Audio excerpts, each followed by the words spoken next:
లక్షల జీతం, కేంద్ర ప్రభుత్వ ఉద్యోగం, ఎలాంటి కుదుపులు లేకుండా సాఫీగా సాగిపోయే జీవితం. బిఎస్ఎన్ఎల్ లాంటి ప్రభుత్వ సంస్థల్లో లక్షల జీతమొస్తుంటే ఎవ్వరొదులుకుంటారు? ఇవన్నీ వదిలేసి ఉన్నత విద్యావకాశాల కోసం ఎదురుచూస్తున్న గ్రామీణ ప్రాంత విద్యార్థులు హైదరాబాద్, ఢిల్లీ లాంటి మహానగరాలకు వెళ్లి లక్షల రూపాయలు ఫీజులు కట్టి పరీక్షలు రాసినా ఉద్యోగాలు సంపాదించుకోలేని విద్యార్థులకు అండగా నిలబడ్డారు చింతల రమేష్. ఐఏఎస్ గేట్ ప్రవేశ పరీక్షల కోసం కరీంనగర్ లాంటి చిన్న నగరంలో కోచింగ్ శిక్షణ ప్రారంభించారు. ఈ రమేష్ ఇస్తున్న కోచింగ్ సెంటర్కి ఎలాంటి పేరు, బోర్డు ఉండదు. ఒక్కడే 8 గంటల పాటు శిక్షణ ఇస్తారు. అది కూడా ఉచిత శిక్షణే. ఆన్లైన్లో కోచింగ్ మాత్రం కేవలం 600 రూపాయల ఫీజుతో శిక్షణ ఇస్తారు.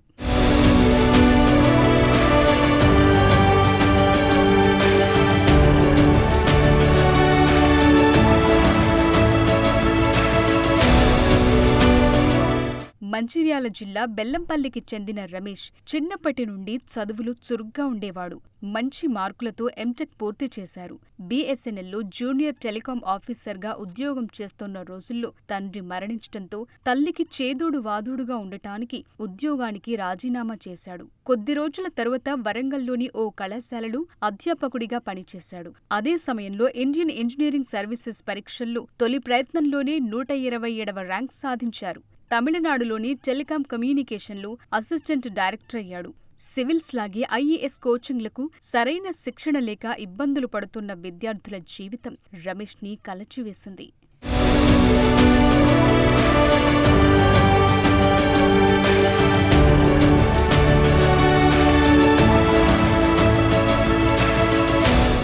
గ్రామీణ ప్రాంతాల్లో చదివిన విద్యార్థులకు శిక్షణ ఇవ్వాలని టార్గెట్ పెట్టుకున్నాడు రమేష్. కరీంనగర్లో తన మిత్రుల సహకారంతో చదువుకొందాం కాదు, చదువుకుందాం అనే నినాదంతో 2 విద్యార్థులతో శిక్షణ ప్రారంభించారు. రమేష్ ఇస్తున్న శిక్షణ చూసి 2 కాస్త 30 మందయ్యారు.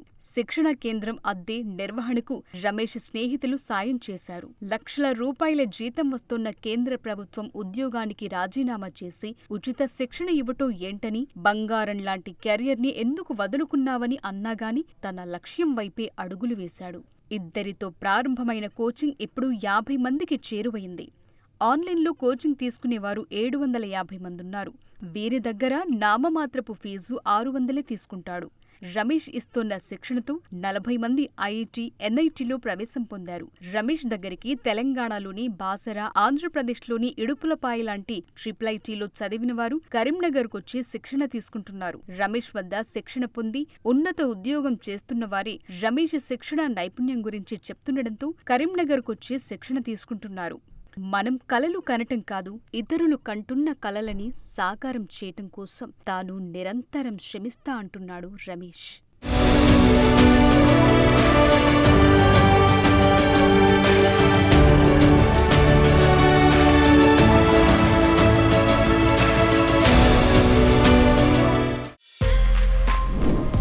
For more videos like this, subscribe Big TV channel.